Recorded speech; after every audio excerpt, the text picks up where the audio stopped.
So matapos nga po ng malaking pasabog kahapon namang tustos na para sa isang bigating 10-rounder welterweight exhibition showdown ng ating pambansang kamao Manny Pacquiao at ang former WBO junior welterweight champion Ruslag Purvovnikov sa April 18 sa Las Vegas, Nevada, ay linabas na din po ang presyo ng mga tickets. At dito nga po ay makikita natin kung gaano pa rin kalaki ang pangalan ni Pacquiao sa Amerika sa kabila ng kanyang edad na 47 anyos. Ito po ay dahil aabot sa $5,400 o mahigit 310,000 pesos ang presyo ng ticket para sa laban na ito. Napakamahal po nito para sa isang exhibition fight.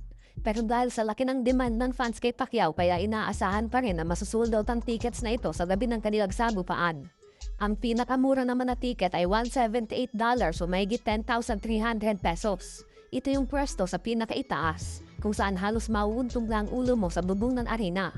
Sa Thomas and Mack Center po ang kanilang laban gaganapin. Hindi sa nakasanayan natin na MGF Grand. Pero ganun pa man ay hindi naman po ito ang unang pagkakataon na lalaban si Pacquiao sa Thomas and Mack Center. At mangkos ito nang magsisilbig pang-apat na laban niya dito. 2 sa 3 laban niya kontra sa Mexican legend Eric Morales, kung saan pareho siyang ng tagumpay ay sa venue na ito ginanap.